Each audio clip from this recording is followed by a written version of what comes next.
Welcome to A View from the Summit, where we explore the unique relationships between animals and humans, whether it's an Olympic partner or couch buddy, a working companion or unique pet, a world champion or someone you think the world of.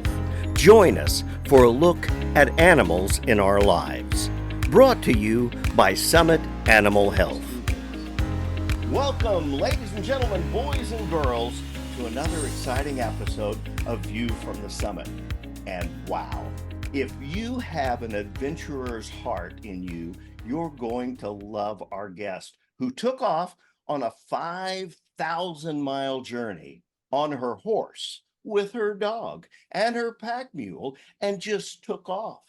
Can you believe it? But before we get to introduce her, I get to introduce my co-host, another adventurer who's way up north, who beats off wolves and scares off bears and tries to keep up with her feral daughter, Sage. Robin Benson, welcome to the program. Hey, Steve.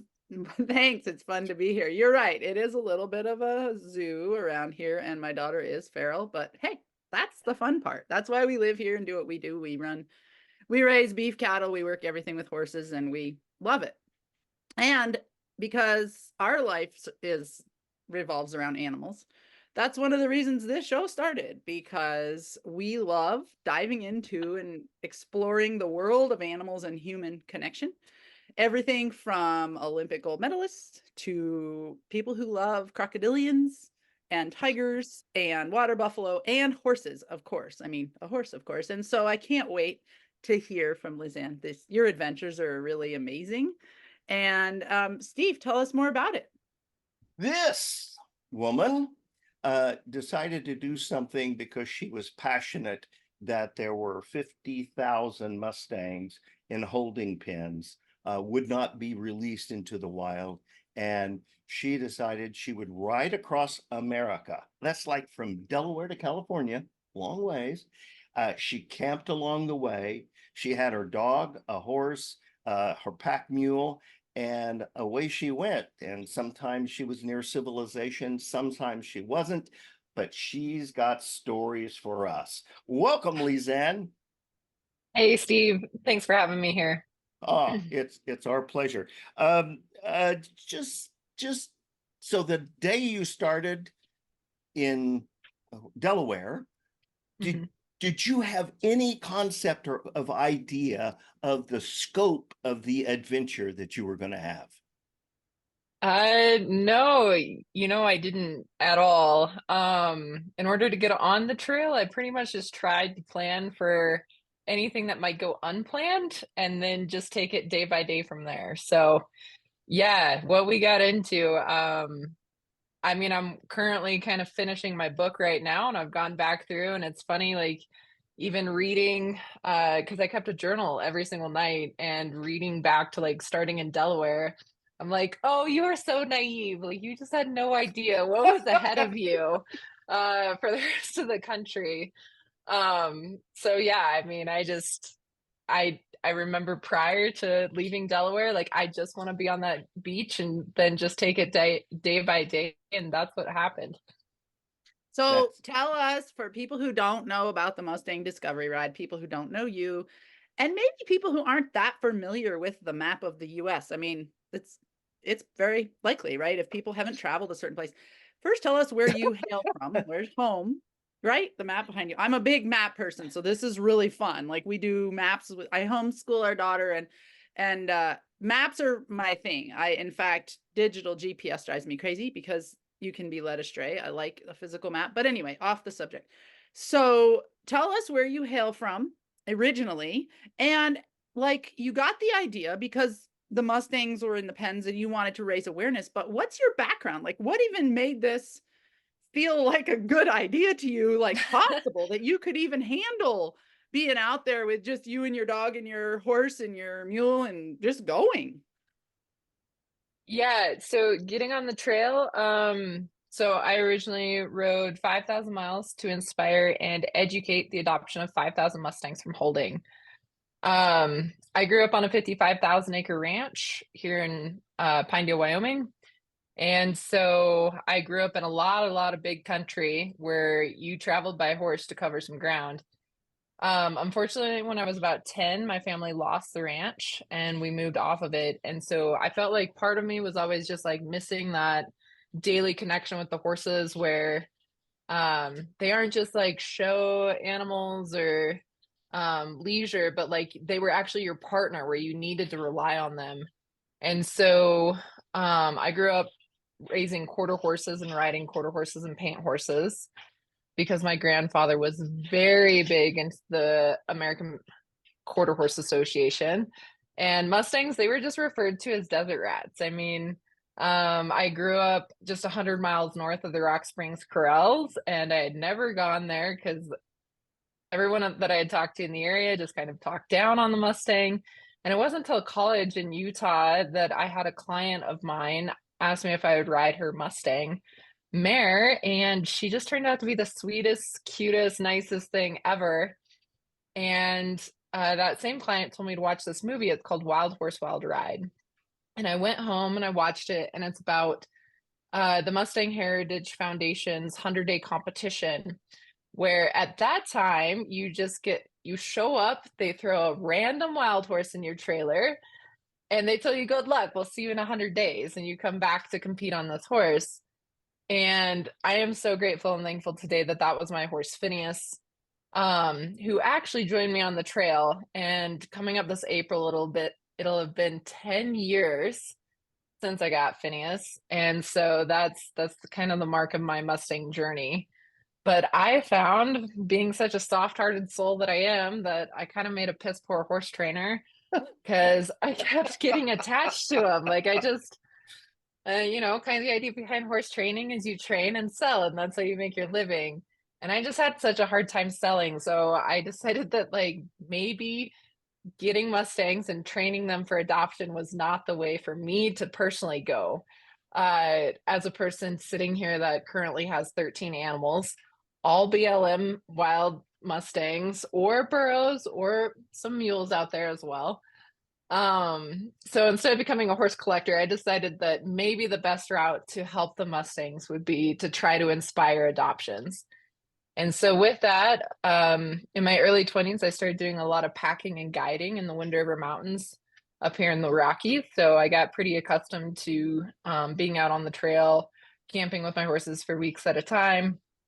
And that's what made it possible to go across the trail. I mean, in a lot of ways, like to camp every night. Once I had left Delaware, we started door knocking, and a lot of people found that really surprising. But in my background, I was a real estate agent for 3 years, and part of that job included like going up to for sale by owners and knocking on the door. And so I'm really grateful for, that kind of background and experience that I applied to on the trail. But when I did door knock, I mean, I was met with a lot of skepticism because here I am, a girl at that time in my 20s and riding across the country via Mustangs and wild horses. And it was just incredible. But I would tell people, like I'm 6th generation Wyomingite. West Virginia, they kept warning me about their bears when I was going through that part of the country. And I was like, your bears are adorable compared to the bears that I have back home. Like, really not worried about your bears after my experiences. And so, yeah, I mean, alongside my Mustangs, they gave me a lot of purpose and took me on a lot of adventures that prepped me for going across the country. So name me one time or tell us a story about one time on the trail when you thought, uh-oh, maybe this wasn't a good idea. Oh, I don't know which time. There were a lot of wrong turns. Yeah, I think one of the earlier episodes was so like 2 weeks into the trail. I mean, it did not take long to cross the state of Delaware. The state of Delaware is about the size of my county here in Wyoming. And so we very soon after departing were riding our horses right through the middle of downtown DC. And the horse that I chose to ride across the country, he kind of has a special story. He's a very special special horse. He maybe has two brain cells and sometimes they collide. And he just reminds me of like the jock of the football team. I mean, he is good looking, he is incredibly athletic, but he's the one that like his coaches are like begging his teachers to pass him in class so he can play in the game. Okay. And so like he would spook 5 times a day, but I've got to every day. Like I've heard the cowboy mentality of like a horse just needs more miles and they become more dots. Not this horse. He was the same horse that I stepped on in Delaware, that I stepped off of in California. And so he would spook like 5 times a day, but I've got to give him credit because when he would spook, he would take me with him. Like he wasn't like ditching me and leaving the country. Like he would take me with him. So here's an animal that was wild for 4 years as a stallion, actually in Wyoming. It meant a lot to ride, for us to both be Wyomingites going across the country. And now we're in the middle of downtown DC, and just like the cars and the rest of the traffic, I mean, we are riding like in the lanes with cars going by. We're stopping at stoplights. We're waiting for the green light to go. Wow. That kind of thing. But we got into some places where it was better to be on the sidewalks. Riding horses across the country, we kind of took on like the idea of like we had the same rules and laws that most bicyclists have applied, where you can kind of be in the road or on the sidewalk and you can kind of walk that line a little bit. But one of the poor decisions that I made is Washington, D.C. has a really large homeless population, and there are tents set up everywhere. And we were trying to ride down to the National Mall, but on this one street, it was better for us because we had a turn or something to be going against traffic on the sidewalk. And so there was this tent set up, and because I'm on Chileno and he's the fastest walking horse that we had in the group, we're in the front and I'm leading my mule, and we ride by this tent, and this guy just like stands up in his tent, and right as my horse and I are going by, he smacks the walls and my horse dives into the oncoming traffic. And that was a pretty good moment of like, this is maybe not worth dying for. Yeah, so I did not ride on the sidewalk against cross traffic again after that episode. So yeah, that's right at the beginning. So I have to know, as a horse person, what made you choose this horse? Being like, you know, obviously physically he probably was the one that could make the trip, but what was your connection with him that made you feel like, okay, I am going to pick him to ride on this ride because he's my guy. Like, we can do this together. Yeah, so Chileno and I kind of have a back and forth story. So I first met him, he came out of a prison program. So there's 5 prison programs across the country that tame and train Mustangs, the inmates do. And so it's beneficial for both horse and prisoner. And so I had started seeing a guy that owned an outfitting company, and every year they were going to the Riverton Honor Farm here in Wyoming and adopting Mustangs from their program to put into their dude string. And so kind of the program that we worked out is we would go adopt these horses that had like 100 days of training on them.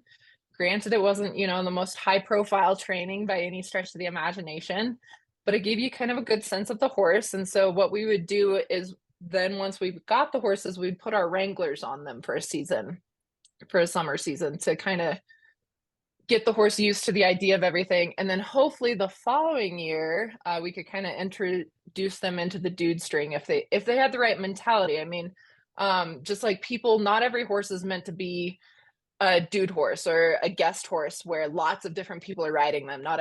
Some horses are introverted and they have their small circle of people that they approve of. And Chileno was kind of this unique case where he was this really sweet horse. I mean, he would come up to the fence and interact with everyone. But he had this glitch where he would spook, and then he also walked so fast. So part of this outfitting program was the horses, they usually only worked 5 days a week. Every horse got 2 days off. And they would only go out for like one ride a day, whether it was like a morning ride or an afternoon ride kind of thing. Well, Chileno, it was so weird.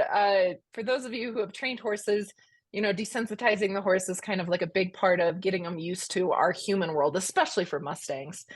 And this horse, I could take a tarp and I could run it under his legs and all around him. And he would just stand there. He wouldn't do anything. He was perfectly fine. But he would just have this glitch where he would see something and just spook. And after 3 years of trying to get this horse into this program, and I, for lack of better words, tried to cowboy break him and put more miles on him. So he was the only horse out of the entire herd of like 35 that would go out 6 days a week. He only got 1 day off because everybody took a day off. And he would go out twice a day. So like, this is a horse that's going 25, 30 miles, 6 days a week in the mountains of Wyoming and the Gros Ventre wilderness, which is super rugged. And he wouldn't settle down. I mean, he would dance all the time when you're saddling him.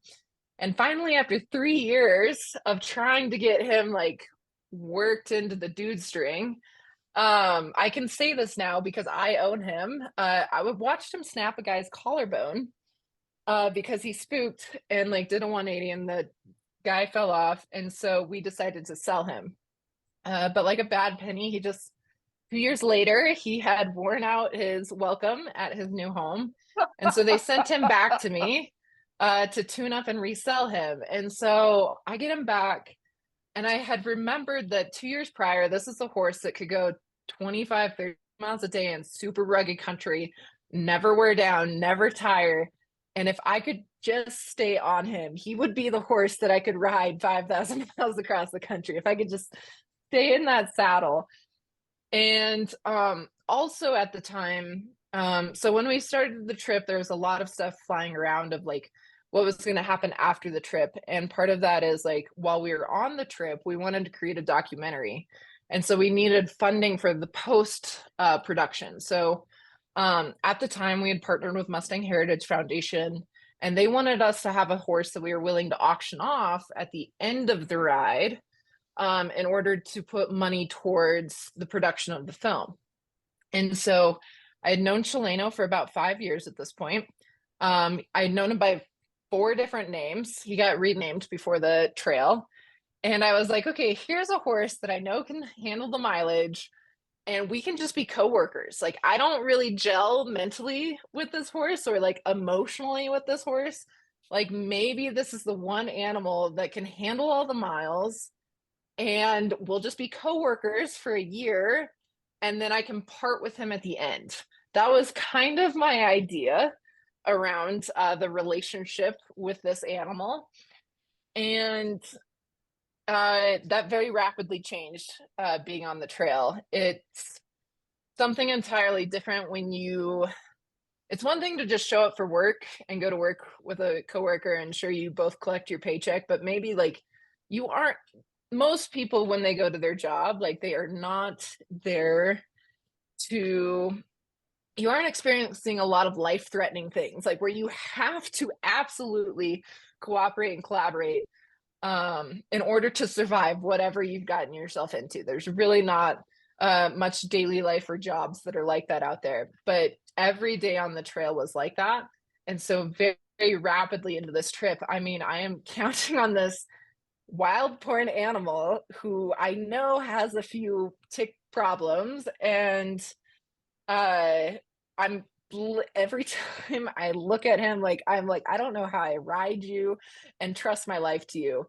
But I have to give Chileno the most credit ever, because every time I absolutely needed him to show up, like I remember so many moments in my mind, like, and also out loud, I was like, I don't know if I'm allowed to cuss on this show, but I was like, please keep your shit together. We need to get through this alive. And he would be like, okay, I trust you. Here's a horse that, like would spook all the time. He's got those natural instincts really deep rooted, but we had built that partnership and bond where if I pointed him, he went, like he led, and he took it all with such a great sense of pride. And I am amazed by the herd around him, because I did also bring Phineas, my horse, who was the very first Mustang I ever tamed or trained. And that was the filmmaker's horse, because Finn's like super reliable. He's nice. He doesn't spook at anything. And it was so great to have Finn there. But Chileno, man, he really, really stepped up in so many ways. And I think one story that I would really like to bring up in this conversation that speaks very highly of Mustangs, but also just the connection that you can build, because I think that's what sets the Mustangs apart from the domestics in a lot of ways. Is domestic horses are born knowing that humans serve them, that you're the one that brings them feed, you're the one that brings them water, and you're there to essentially serve them and take care of them. Whereas Mustangs, on the other hand, they know they can make it without you. They don't really need you in their life, and they don't need to have that bond. Some of them do humble themselves eventually to allowing you to feed them and such, but that really makes the difference between domestics and Mustangs, is that bond that you forge and create with them.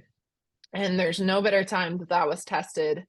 I was not expecting, when I went across the country, Illinois to be the hardest state to go across. Illinois kicked my ass harder than any state across this country, and I was not expecting that for a multitude of reasons. But one being, I am from northern Wyoming, very, very high elevation, high country, cold country, and we don't have anything poisonous here at all. Like, we maybe have like one brown recluse around kind of deal, but there's no rattlesnakes here. There's no spiders. I mean, yes, you have to worry about like the mountain lion, bears, and wolves, but they're big. You see them coming. Whereas southern Illinois, it was crawling with all sorts of different snakes that I was not familiar with at all. And one thing I learned on trail is you can have some of the best moments of your life and the worst moments of your life, just like side by side, like second by second. Like, oh, that was the hardest part of the trip, was the roller coaster of emotions that you would ride, including this day. This day is probably the prime example of the entire trip that sums it up, of the relationship of animals. So prior to the trip, I suffer from a lot of like depression and anxiety. I've been clinically depressed a couple times, and now after the trip, I'm on medication, but I avoided medication for a while. So I got a service dog, and my service dog is very important to me. I can't really go anywhere without him. He helps a lot with my anxiety in a lot of different situations. And so he went along with me on this trail. I also picked up another dog in West Virginia out of a box. And so he joined me on the trail.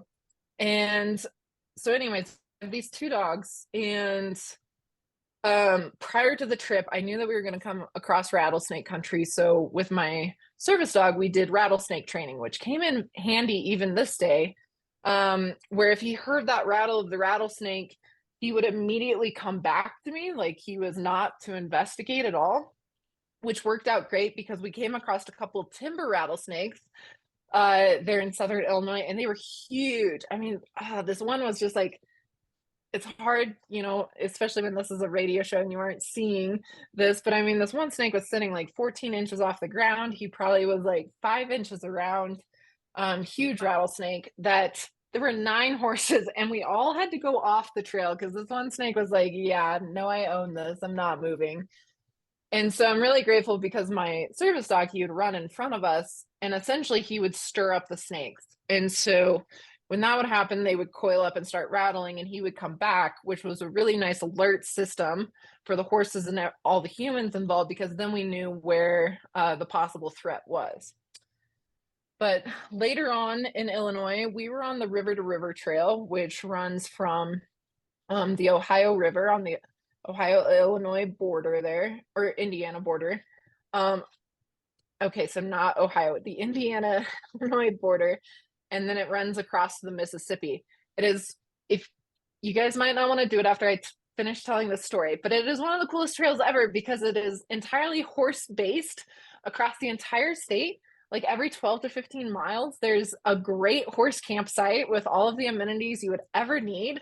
I ran into a bunch of ladies where they would ride their horses, and their husbands would pull their trailers forward, and then they would set up camp and drink beer until the ladies rode up to them. But that was kind of a cool idea, I guess, to cross Illinois.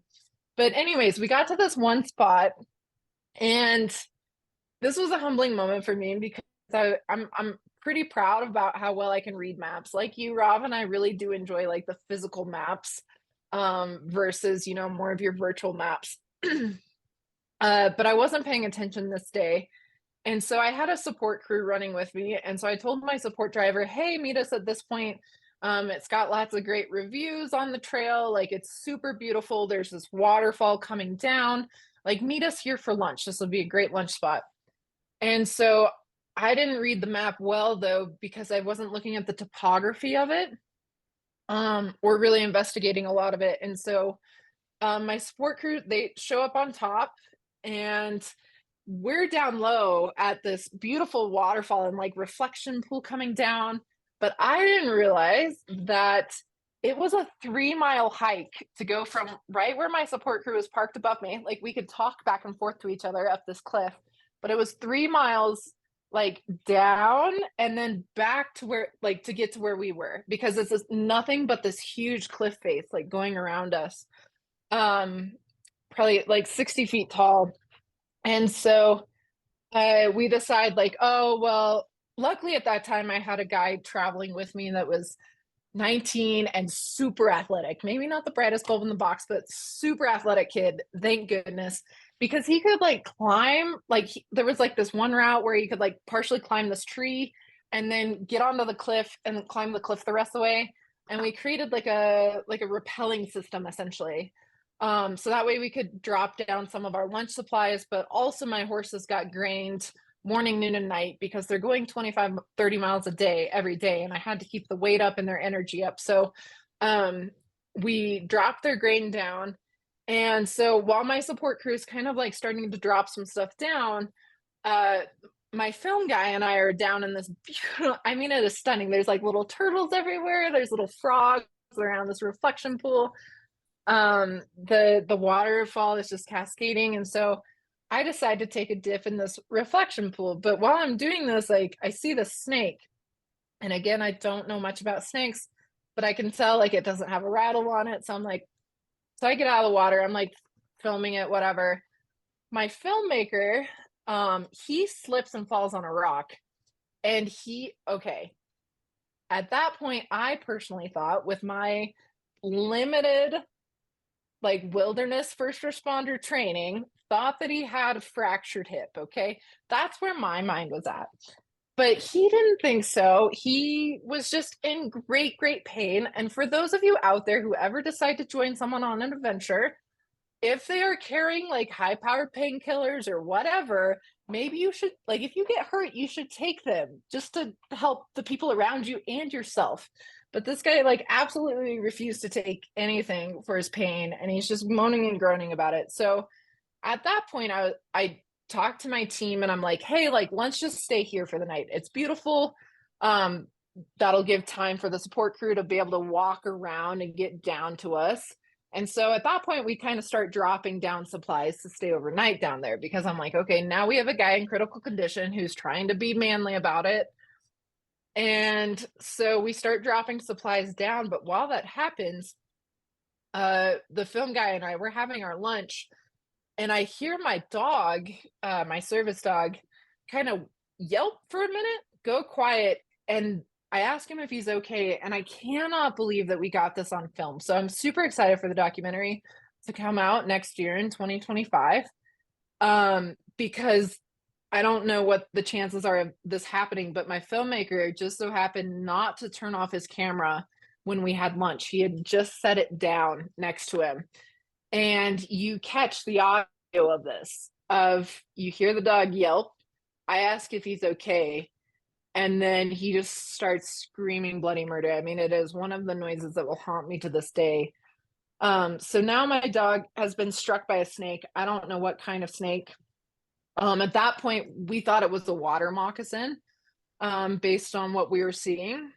And so we shove my dog into a duffel bag and we send him up that rappel system that we had set up. And he goes up and over the cliff, and then he disappears. And my support team, God bless them, they take off to try to get him to emergency care and anti-venom.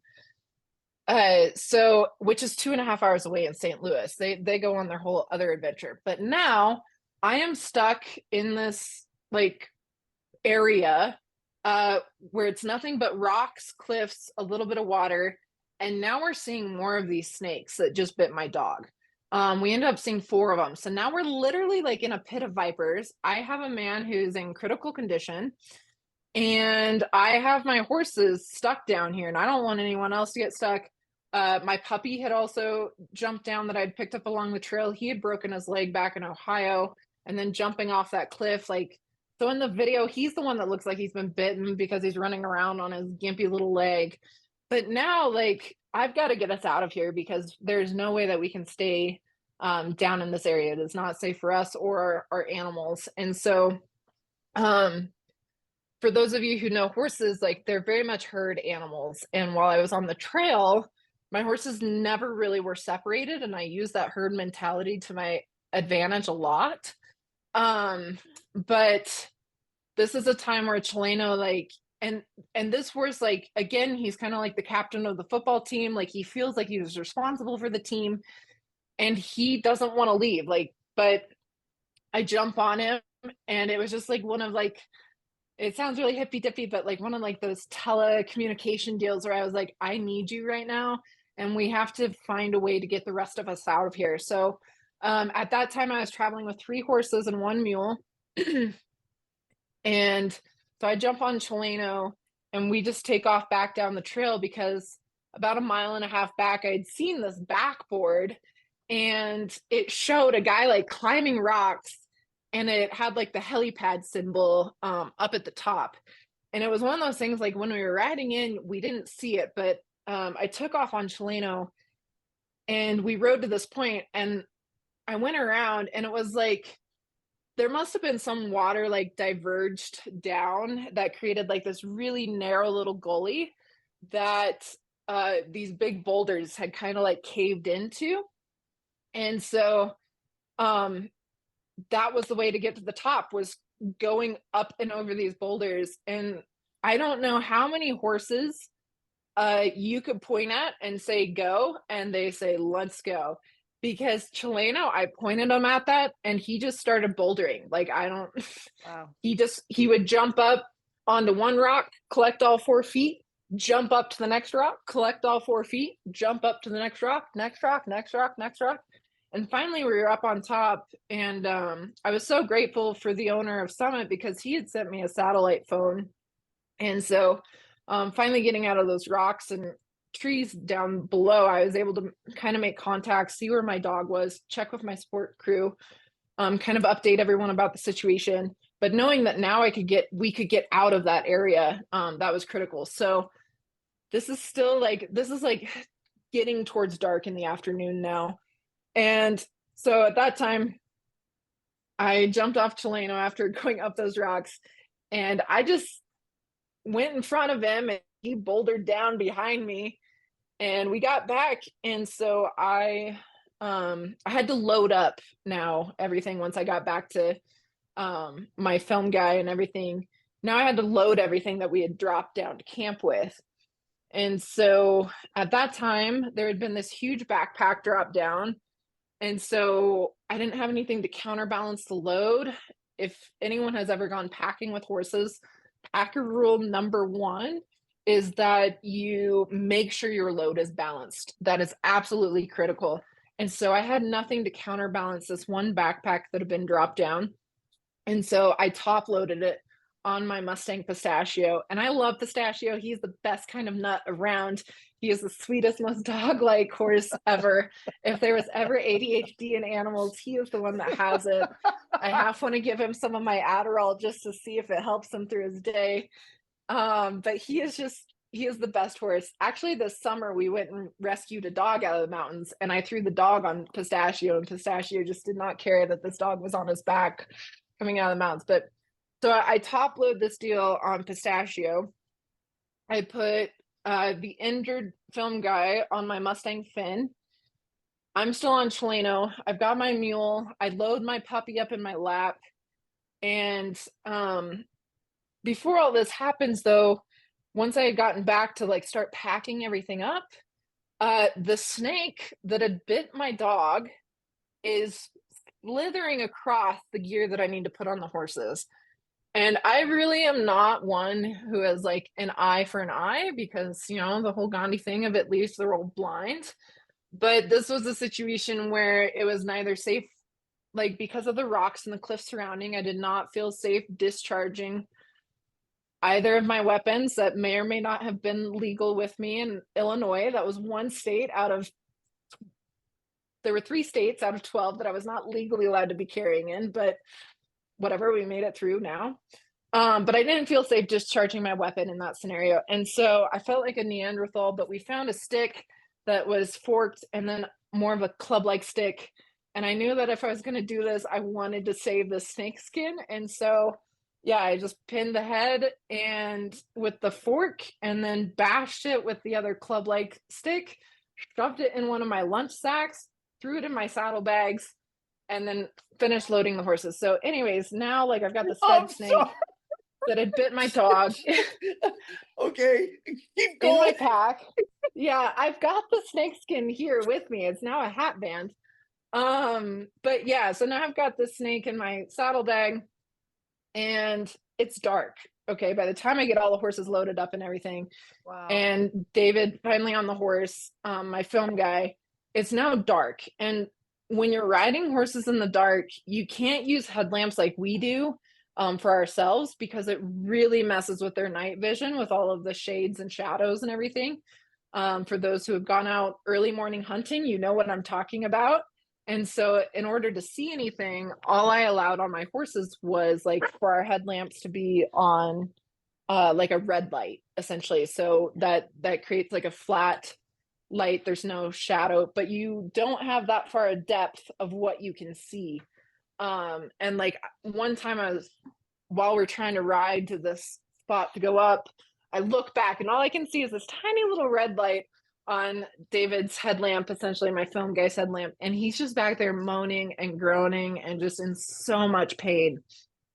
So we finally reached the spot, and my film guy had not really ridden horses much before this trip. And I was like, okay, I'm not going to tell you what's ahead, but just know, like, I need you to hang on for dear life because we're going to go pretty much like straight uphill. And he was like, okay, do I just hold on to the horn? And I was like, no, not good enough. Like you're going to have to hold on to the mane right behind their ears because when you're going up at that vertical, you have to have your body weight like up and over the horse much further than being sat back just holding the horn.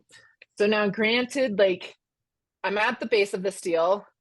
Again, Pistachio is like a large dog, so I'm not leading him. No one is. I just tied the rope around his neck, so he's following us in this herd. I've got Cheleno. I've got my puppy in my lap. I'm leading my Mustang mule, Abilene. And so Cheleno is the only one that has seen this route in the daylight. And so I point Cheleno and I was like, all right, let's go. And I just like, yeah, things happen so fast, but they also feel like slow motion, when your adrenaline's that high. And I just remember at one point, like I was holding the scruff of my puppy's neck and the lead rope to my mule, and it's like way out, like they're way out away from my body. And like I'm trying to like hold on to Cheleno's mane. And then I just remember like trying to like bring the puppy like smashing back into the saddle to hold on to him. And we make it up. And so I tie them. I knew because I had seen it in the daylight that I needed to go left when we got to the top. So I tie my horses off and I go back down. And I tell David, all right, like here's what's up ahead. Well, my horse Finn, who has never seen this before, he goes up in the dark and he does amazing until he gets to the top. And he didn't, because neither of them knew that they needed to go left at the top. Finn originally had gone to the right, but then he heard Cheleno nicker at him. And again, it must have been a waterway because there was kind of a ditch there at the top. And Finn fell over into that ditch, knocking the film guy off at the very top. And so I run up and I make sure that they're both okay. Finn and really, I could tell like, because I kind of saw it in my light, like Finn knew that he was going to fall. And you could just see him be like, okay, I'm just going to make sure that my rider is safe. Like you could just see him like kind of tense up and be like, okay, this is the best position to lay him down in. And so once I got them Oh, made sure that they were both okay and fine. Pistachio, who no one had been leading, had missed the turn at the bottom. Like he did not see us take the sharp left and go around and up to this ravine thing. And so he's down there just screaming his head off. I run down, I go point him towards the other horses. They're nickering to him from the top. But again, he's top loaded, like very, very heavily top loaded with this bag. And he hadn't seen this route in the daylight either. And so he goes to like jump up, and he had miscalculated the weight on his back, and that weight flipped him and it turned him upside down. And so now he's all four legs up in the air. I'm panicking, but by the time I scramble up the rocks to get to him, this horse, who is not a football athlete but like a gymnast athlete, like he had found a way to wiggle around, and he like calculated it all in his brain, and he got it, and he just shot up the rest of those boulders up that deal like no problem. And this is the pitch black at night. I think we're now at like 1 a.m. or so. And I do not know how many horses you could have that bond with, that you could point them towards something super dangerous. And literally, like, if you say jump, they say how high. I mean, that is something that literally came to life right there. And I am so grateful and thankful that my dog made it, that my support team was great on that end of everything. But I cannot thank my Mustangs enough, because I mean, the animal that I rely on, my dog, my service animal, you know, he was in critical condition, and I just remember like trying to keep my shit together. Like I was just like, you have to stay together. Like you have to get everyone to safety. You have to get out of this. But like, I just kept telling myself, like, you have to keep this together. And there's a lot of it, you know, where you're just kind of faking it till you make it. Like I'm falling apart on the inside. Like I'm freaked out that my dog was bit by something I don't know about really. And I don't know what else is out there. It's now pitch black. And I've got a guy in critical condition who won't take anything for his pain. And I'm just listening to him moan and groan. And yeah, I'm so grateful and thankful that I could rely on my horses. But one thing that was kind of funny to me is like, so I had a big backpack on as well, where I couldn't like jump up on my horse to get back on from the ground. And so here I am. I finally have all the horses at the top with David finally back in the saddle. And again, I'm just like, okay, like we survived that. Like just keep it together, not much longer. And I go and I like find a stump that I can step up on to like get on my horse. And right as I shine my light on this stump, this massive wolf spider jumps onto the stump, and I squeal like a little girl on the inside. Like I'm trying to keep this squeal in because I do not want the film guy or my horses or the herd to know like me losing my marbles over here over just an adorable little spider that jumped into my light. And so, yeah, I mean, my animals are incredible. I love my Mustangs so much because, yeah, I mean, they pulled through for me against all odds in a crazy, crazy conditions. Lisanne, So needless to say, you didn't you're auction Cheleno at the end. No, Lisanne, Cheleno's just 20 feet away from me right now outside the window. Lisanne, Wow. you are a super person. I mean, controlling yourself, controlling your environment. I mean, man, I have a new hero to look up to. That's incredible. Seriously, seriously. So your dog was okay. You had to finally shoot your film guy and put him out of his misery. Finally got rid of him in Colorado. Lisanne, we got to get out of here, but I do want to cover, and to Robin's point, you must come back. And when does your book come out? I know you're just finishing it up, but that would be a good time for you to come back. Well, tell us about your book title, when you think it'll be ready. Yeah, so I'm hoping to have kind of more of the final draft revisions done this spring and hopefully have it published sometime by this summer. I don't know exactly the dates yet. The title will be FearLis, which how is, appropriate. yeah. So it's my last name, Fear, and then the first three letters of my first name of Lisanne. So that's how FearLis is spelled. That's also what the documentary will be called as well. So I'm excited. I had a lot of sponsors on the trail. My book will be my tell-all. I am holding nothing back of everything that took place because I can finally speak my truth in the book, and that's very important to me. Where the documentary will have to be more PG rated in a way, Sure. whereas the book can Sure. be everything that happened on the trail. So Well, I tell you, Robin and I keep a little journal about our guests, and you are up there at the top, kiddo. You just you tell a great story. What an adventurous soul you are, and we really enjoyed you a lot. It's terrific. There's your dog. That's yeah, wonderful. thanks for having us. This is my new service dog, trainee. Oh, This is Juno. Juno looks wonderful. Robin, do you have any parting comments? Just that if people want to connect with you, Lisanne, or find out more, where do they find you? Is it website, social media, YouTube?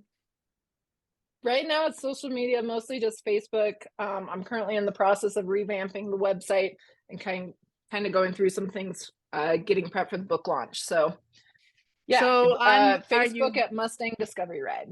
Okay, so Mustang Discovery Ride, and we will include that in the show notes. We do actually show this on YouTube and Spotify, so people can see the fun that we have as well if you want to watch it either place. But make sure and subscribe and follow either place, because every week we come back with more fun stories about people and their animal connections. And we never know how the episode will evolve, but we always are sure that it's going to be something amazing and that we're going to be surprised. Because what's so cool is, as we unravel the stories, new things come up for everybody. Even guests have revelations. So thank you, Lisanne. We're so grateful that you were here. And tell all of your animals thank you for bringing you back safely and for their ride as well. It's so cool. I'm a horse person and animal lover, as Steve loves animals too, but just incredible. So we really appreciate you being on here, and thank you to everyone who has watched and listened. Yeah, Lisanne. Yeah, thank you guys so much for having me. Thank you, and talk about an adventure. It was great for us to sit here and listen to you going up that cliff in the dark. Wouldn't want to have been there, but sitting here, it was I didn't great. want to be there either. All right, thanks. You'll come back when the book comes out, and we'll have another great time. So thank you, ladies and gentlemen, boys and girls, for being with us today, hearing some great animal stories. There'll be more next week with another view from the summit. See you then. Bye. This program is made possible by Summit Animal Health. If you have a dog, cat, or horse with mobility issues, Summit Animal Health has the all-natural, drug-free solution that comes with a satisfaction guarantee. Summit Animal Health products are used by Olympic gold medal equestrians, leading rodeo stars, professional dog trainers and handlers, and people just like you. Whether working companion or couch potato, Summit Animal Health can keep them moving. Check them out online at summitanimals.com. New to Summit?